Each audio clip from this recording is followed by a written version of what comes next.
All right, Josh Valentine here. Today's question is, how do you sharpen the skill of social confidence? Now, first off, social confidence is something that most people would not admit.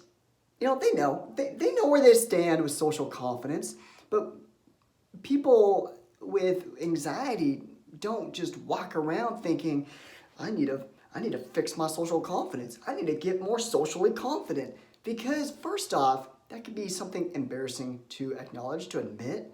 And at the same time, that kind of acknowledgement, that kind of humbleness, the ability to say, yes, my social confidence is not where I want it to be, is low, is painfully holding me back in life, is keeping me caged and stuck in anxiety, which means I'm not engaging with the world as much as I want to, as I know I have potential. And in fact, when our social confidence is super low and all we see is through the lens of anxiety, we don't even believe we have potential to be socially confident. It could be to that degree of anxiety. And I want to impress upon you that social confidence is a skill. Can you logically see yourself becoming more confident, more socially confident? Like imagine you being more social, speaking up more, being more spontaneous. All the things that you would truly want to do to connect with people in a more meaningful way instead of staying on the sidelines yet again as opportunities to connect with people pass on by. Can you imagine yourself stepping in there, greeting yourself, or you see a group of people talking and you just walk up and go, hey, what's up guys? You guys have an amazing energy. Drew me over here. Hi, I'm Josh. And then, greet them, get to know their names, and then ask them what they're talking about. What you guys talking about? Oh, we're talking about this is how this plant is poisonous and you probably shouldn't touch it. If someone was having a conversation about that, I'd probably be like, okay, I gotta go home. I don't know anything about plants, and that'd be, for me, it could probably be a boring topic, but let's say you wanted to stay in there, then you could be like, oh really, it's poisonous? Oh shoot, I actually walked past here yesterday and I was really hungry. So I grabbed it and ate it. Does that mean I should probably be at the hospital? Or just be spontaneous, As weird as that might be, if you're having fun, that's kind of the point of it. And the reason why I came up with that example just now is because I want you to realize that, nothing's off limits. This is your life. The world is your playground. It's also a laboratory because you experiment here and there. You try things out, and if being silly like that, you find out, you'd rather be a little bit more serious when you first meet people, then that's an experiment that you conducted and now you have feedback and then you can change your approach next time. But at the same time, have the freedom to see life as a playground. As you move through life, we're not perfect, but we can tweak here and there. We can always change our approach next time. So going back to the original question, how do we sharpen our skill of social confidence? Well, it's to take that kind of mindset. It's to experiment.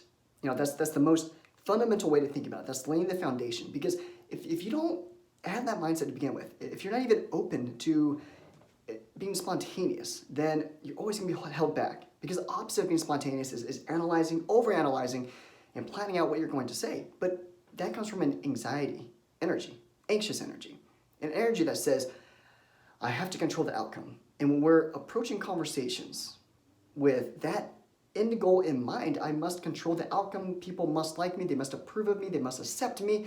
They must find me hilarious. They must like me. Then there goes our personality. We're not authentic anymore. Isn't that the interesting part?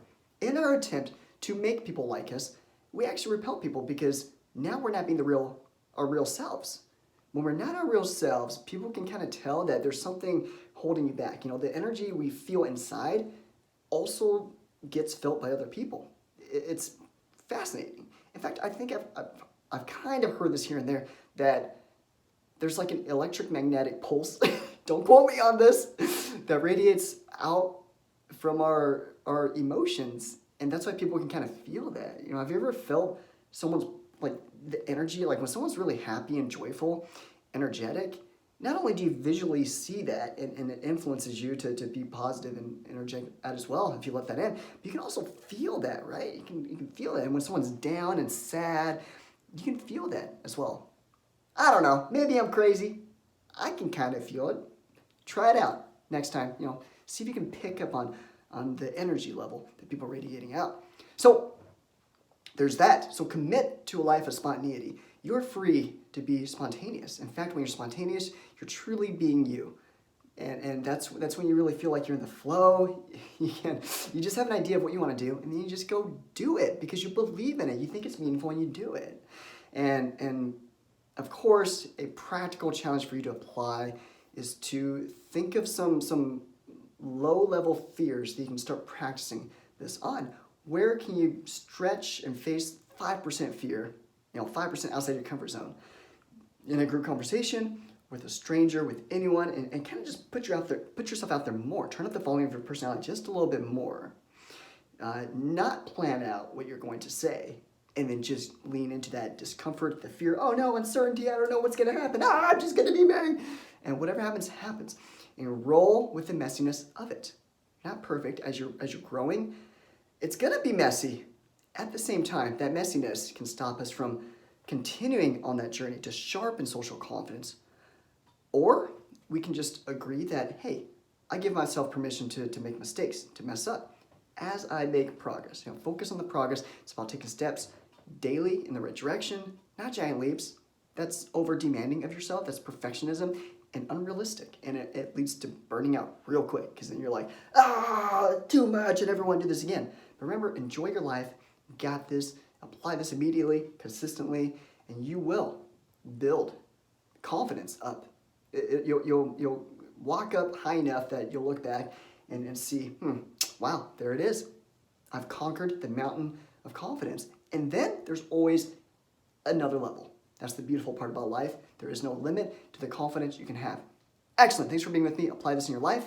And if you haven't got my free ebook yet, click the link below. Download your free copy of my ebook, 5 Steps to Break the Anxiety Barrier.